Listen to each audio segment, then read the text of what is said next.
बरसात का मौसम था। रात के करीब 11:30 बजे थे। उत्तर भारत के एक छोटे से गांव के बाहर एक पुराना सरकारी स्कूल था जो पिछले 15 साल से बंद पड़ा था। कभी वहां बच्चों की हंसी गूंजती थी, लेकिन अब टूटी हुई खिड़कियां, जंग लगे गेट, दीवारों पर उगी काई और हवा में उड़ती धूल ही उसकी पहचान थी। गांव के लोग उस स्कूल के पास रात में जाने से डरते थे। उनका कहना था कि वहां कुछ ऐसा है जो इंसानों का नहीं है। लेकिन उस रात स्कूल का नया चौकीदार रघुनाथ अपनी पहली ड्यूटी पर पहुंचा। वह लगभग 55 साल का सीधा सादा आदमी था। उसे गांव वालों की बातों पर भरोसा नहीं था। उसने सोचा कि लोग पुरानी इमारत देखकर डर जाते हैं और फिर भूतों की कहानियां बना लेते हैं। उसने अपनी टॉर्च जलाई, लोहे का गेट खोला और अंदर चला गया। गेट बंद होते ही उसे ऐसा लगा जैसे किसी ने बहुत धीरे से उसके पीछे हंसकर कहा, आ गया। वह पलटा, लेकिन वहां कोई नहीं था। उसने खुद को समझाया कि शायद हवा की आवाज होगी। वह स्कूल के बरामदे में पहुंचा। हर तरफ धूल जमी थी, टूटे हुए बेंच, फटी हुई किताबें और दीवारों पर बच्चों की पुरानी लिखाई अब भी दिखाई दे रही थी। उसने एक कमरे में अपनी चारपाई डाली और लालटेन जला दी। रात धीरे धीरे और गहरी होती गई। लगभग 12 बजे उसे ऊपर वाली मंजिल से बच्चों के दौड़ने की आवाज सुनाई दी। धप धप धप, जैसे कई बच्चे एक साथ भाग रहे हों। उसने टॉर्च उठाई और सीढ़ियां चढ़ने लगा। ऊपर पहुंचा तो पूरा गलियारा खाली था, लेकिन धूल में छोटे छोटे पैरों के निशान साफ बने हुए थे। निशान उसके सामने ही आगे बढ़ रहे थे और अचानक एक बंद क्लासरूम के दरवाजे पर जाकर खत्म हो गए। दरवाजा बाहर से ताले से बंद था। उसने ताला देखा, उस पर मोटी जंग लगी थी, मतलब उसे कई साल से खोला ही नहीं गया था।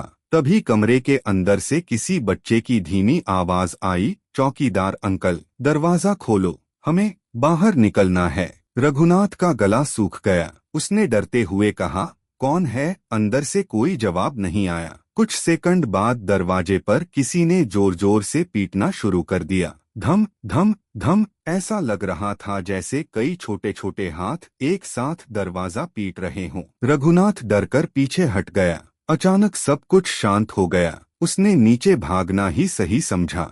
नीचे आकर उसने पानी पिया और खुद को संभालने की कोशिश की। तभी स्कूल की घंटी अपने आप बजने लगी, टन टन टन, जबकि बिजली का कनेक्शन वर्षों पहले काट दिया गया था। घंटी की आवाज पूरे स्कूल में गूंजने लगी। उसके साथ ही अलग अलग कमरों से बच्चों के पढ़ने की आवाज आने लगी। कोई कविता बोल रहा था, कोई पहाड़ा पढ़ रहा था, कोई हंस रहा था। पूरा स्कूल जैसे अचानक जिंदा हो गया हो। रघुनाथ कांपने लगा। उसने बाहर भागने की कोशिश की, लेकिन गेट खुल ही नहीं रहा था। उसने पूरी ताकत लगा दी, फिर भी गेट जैसे किसी ने दूसरी तरफ से पकड़ रखा था। तभी उसे पीछे से कदमों की आवाज सुनाई दी। उसने धीरे धीरे पलटकर देखा। बरामदे में करीब 10 छोटे बच्चे खड़े थे। सबने पुरानी स्कूल यूनिफॉर्म पहन रखी थी। उनके चेहरे नीचे झुके हुए थे। रघुनाथ ने डरते हुए पूछा, तुम लोग कौन हो? तभी सभी बच्चों ने एक साथ अपना सिर ऊपर उठाया। उनकी आंखों की जगह सिर्फ काला अंधेरा था, किसी की आंख नहीं थी। उनके मुंह धीरे धीरे मुस्कुराने लगे। एक लड़की आगे आई और बोली, सर अभी तक आए नहीं, क्लास शुरू नहीं हुई। इतना कहकर सारे बच्चे अचानक हवा में गायब हो गए। रघुनाथ जोर से चिल्लाया। तभी पीछे से किसी ने उसके कंधे पर हाथ रखा। उसने पलटकर देखा तो वहां एक बूढ़ा आदमी खड़ा था। उसने फटी हुई चौकीदार की वर्दी पहन रखी थी। उसका चेहरा पीला था और आंखें बिल्कुल सफेद। उसने धीमी आवाज में कहा, यह मेरी ड्यूटी थी, अब तुम्हारी है। इतना कहते ही वह भी गायब हो गया। रघुनाथ डर के मारे जमीन पर बैठ गया। रात के करीब 2 बजे उसे स्टाफ रूम से रोने की आवाज आने लगी। वह डरते डरते वहां पहुंचा। कमरे के अंदर एक पुरानी टीचर की कुर्सी अपने आप हिल रही थी। ब्लैक बोर्ड पर सफेद चौक अपने आप चलने लगी। उस पर लिखा आया, हमें बचा लो। फिर अचानक नीचे लिखा गया, बहुत देर हो चुकी है। अगले ही पल पूरा बोर्ड लाल रंग से भर गया, जैसे किसी ने खून फैला दिया हो। रघुनाथ पीछे हटने लगा। तभी उसे किसी ने अंदर से धक्का देकर कमरे में गिरा दिया। दरवाजा अपने आप बंद हो गया। कमरे का तापमान अचानक बहुत ठंडा हो गया। उसकी सांस से धुआं निकलने लगा। तभी उसके सामने एक महिला दिखाई दी जिसने पुरानी टीचर की साड़ी पहन रखी थी। उसका चेहरा बुरी तरह जला हुआ था। उसने कांपती आवाज में कहा, मैंने उन्हें बचाने की कोशिश की थी, लेकिन आग बहुत तेज थी।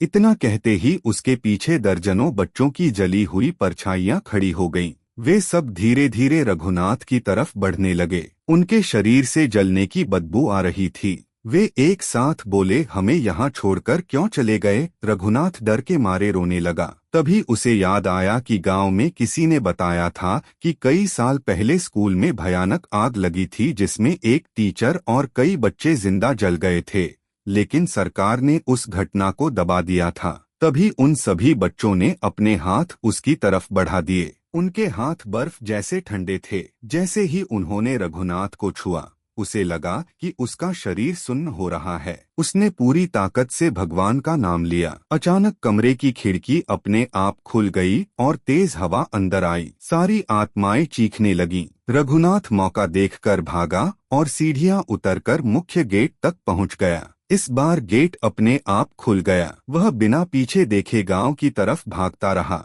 सुबह होने पर गांव वालों ने उसे सड़क किनारे बेहोश पाया। जब उसे होश आया तो उसके सारे बाल सफेद हो चुके थे। वह कुछ दिनों तक किसी से कुछ नहीं बोला। फिर एक दिन उसने गांव वालों को पूरी बात बताई। लोगों ने सोचा कि वह डर के कारण ऐसी बातें कर रहा है, लेकिन उसी शाम गांव के कुछ युवक सच जानने स्कूल पहुंचे। वहां उन्हें चौकीदार के कमरे में रघुनाथ की टॉर्च, उसकी चप्पल और उसकी ड्यूटी रजिस्टर मिला। रजिस्टर के आखिरी पन्ने पर कांपते हाथों से सिर्फ एक लाइन लिखी थी, अगर रात में बच्चों की घंटी सुनो तो कभी जवाब मत देना।